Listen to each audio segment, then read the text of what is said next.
लाल लोबिया बनाने की पूरी तरकीब और इसको खाने का तरीका मैं आपसे शेयर करूंगी। मैं तो भाई इसको खाती हूँ गुजराती पापड़ के साथ। आप इसे कैसे खाते हैं? वीडियो पूरी देखिएगा और तरकीब मैं आपको बताऊंगी, लेकिन उससे पहले चैनल को कर लें सब्सक्राइब और वीडियो को लाइक। राजमा, किडनी बीन्स, लाल लोबिया या रेड बीन्स, ये सारे नाम इसी के हैं और ये मुख्तलिफ़ अक़साम में आते हैं। यहाँ पर मैंने 1 पाव तकरीबन लिया था और इसको रात के वक्त मैं भिगो रही हूँ। पानी डाल के अच्छी तरह वॉश कर लें और पानी के अंदर आप चाहें तो मीठा सोडा भी डाल सकते हैं, ये ऑप्शनल है। सुबह के वक्त मैंने इसको धो के निकाल लिया था। यहाँ पर मेरे पास टमाटर, प्याज और हरी मिर्चें हैं जिन्हें मैं पीस लूँगी। चंद मसाले हैं, नमक, हल्दी, मिर्च, कुटा हुआ धनिया, ज़ीरा और लहसुन अदरक का पेस्ट, ये मैंने पीस लिया। और अब मैं एक कुकर लूँगी, उसके अंदर मैंने ये अभी उबालने हैं और इनको इसी तरह से इसमें डाल देंगे। पानी आधा जग इस्तेमाल होगा और उसके बाद कुकर लगा देंगे।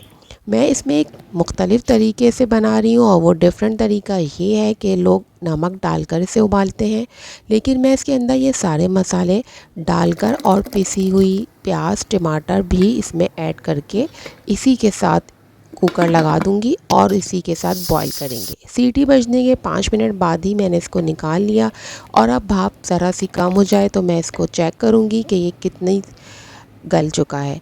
इसको देके हाथ से लेके ये बिल्कुल इस तरह से थोड़ा ज़्यादा ही गला हुआ होता है ग्रेवी में। इसको मैंने ज़्यादा कर लिया था और अब इसका भंगार बनाएंगे। आधी प्याली ऑयल लेके प्याज को फ्राई करके ज़ीरा लाल कर लेंगे। इसके बाद कटे हुए एक टमाटर में मैंने इसका पेस्ट बनाना है और थोड़ी सी नमक, मिर्च और ज़ीरा दोबारा से ऐड कर रही हूँ। थोड़ा सा पिसा हुआ गरम मसाला है। इसका पानी फेंकना नहीं है बल्कि इसी को हमने इस्तेमाल करना है क्योंकि ये बहुत टेस्टी होता है। इसका तरीका बिल्कुल छोले बॉईल करने जैसा ही होता है।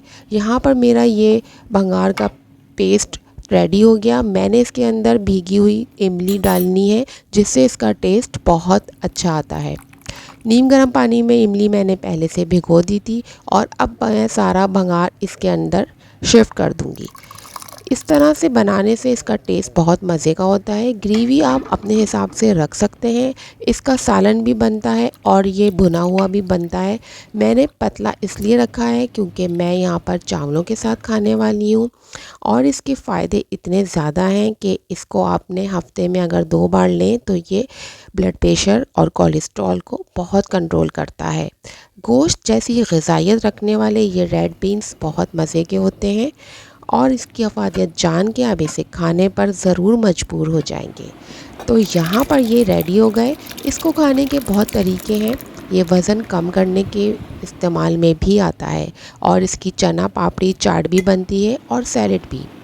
इसको आप किसी तरह से भी खा सकते हैं। ये बहुत मज़े का और ग़िज़ाइयत से भरपूर होता है। लाल लोबिया खाने के बेशुमार फ़ायदे हैं। उम्मीद करती हूँ वीडियो अच्छी लगी होगी। अगली वीडियो तक के लिए अल्लाह हाफ़िज़।